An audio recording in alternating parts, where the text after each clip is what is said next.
Construct functions for parts A and B and compare them in parts C and D.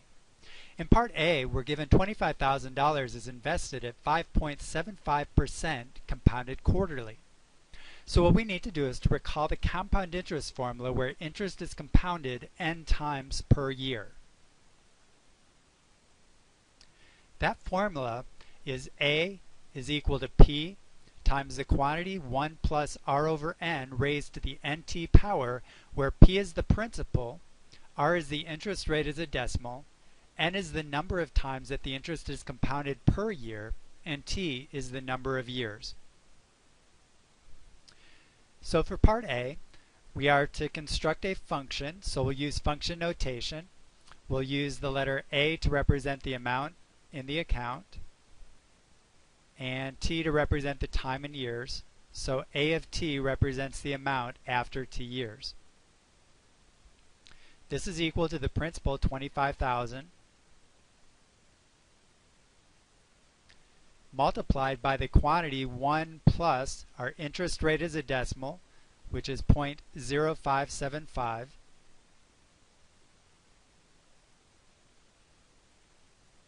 divided by N, which, since our interest is being compounded quarterly, will be 4, and then raised to the NT power, in this case 4T power.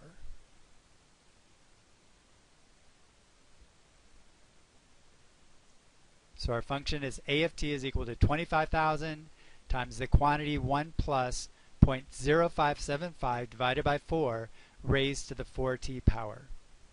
For part B, we're given $25,000 is invested at 5.75% compounded continuously. Compounding continuously is in a certain number of times per year, so we'll need to use a different formula. We'll need to use the compound interest formula where interest is compounded continuously. That formula is the PERT formula.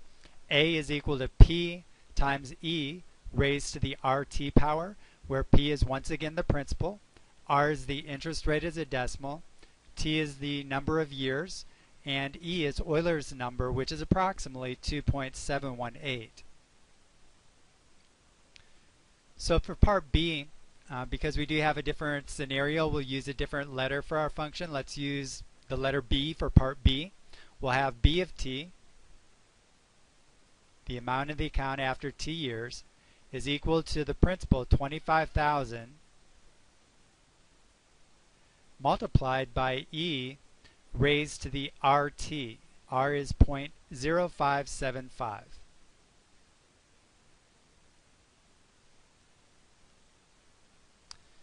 So our function is B of T is equal to 25,000 times E raised to the 0.0575 T power. For parts C and D, we'll compare these two functions.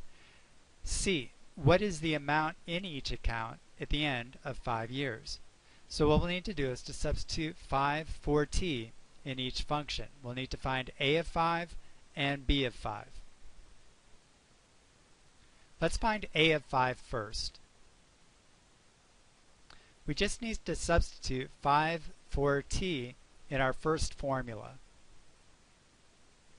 And then we use our calculator to evaluate.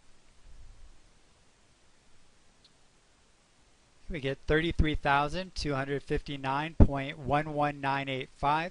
We round this off to 2 decimal places to the nearest cent, and that gives us $33,259.12. Next, we find B of 5. Just substitute 5 for T in our second function. Again, evaluate the expression on your calculator. This time we get 33,327.2648.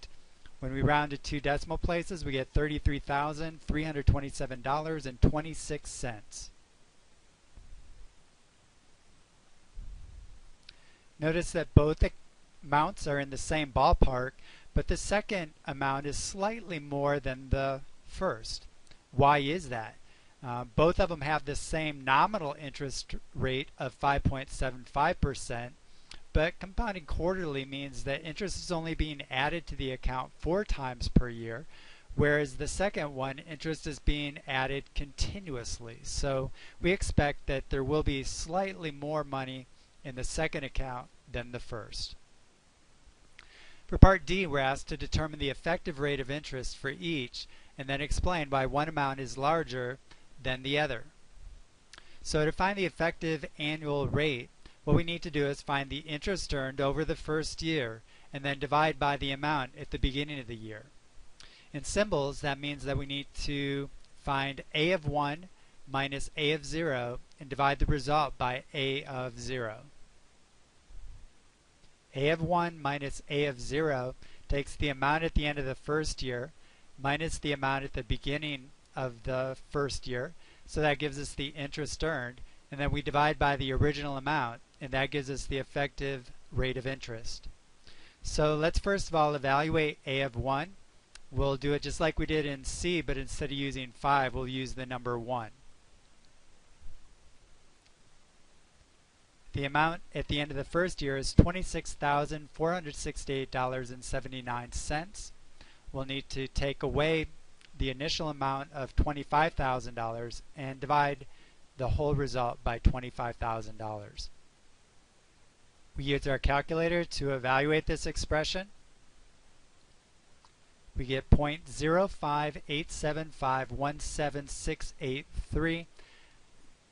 As a percentage, we move our decimal place 2 places to the right, and we get approximately 5.875%. Notice that 5.875% is a little bit bigger than 5.75%. So the nominal interest rate for the first account is 5.75%, but the effective rate, because we're compounding and adding interest 4 times during the year, is actually 5.875%. To find the effective rate of interest for the second account, we use a similar strategy, but we use function b rather than function a. So we'll find b of 1 minus b of 0 and divide the result by b of 0. So let's use our calculator to evaluate b of 1. We'll do it just the same way that we found b of 5, but we'll substitute 1 for t rather than 5.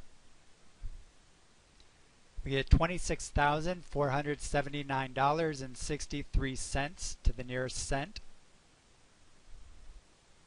From that, we need to take away 25,000 and divide the result by 25,000. We use our calculator to evaluate this expression, and this time we get approximately 5.919%. Notice that the second account has a slightly higher effective annual interest rate than the first because interest is being compounded continuously as opposed to just 4 times per year.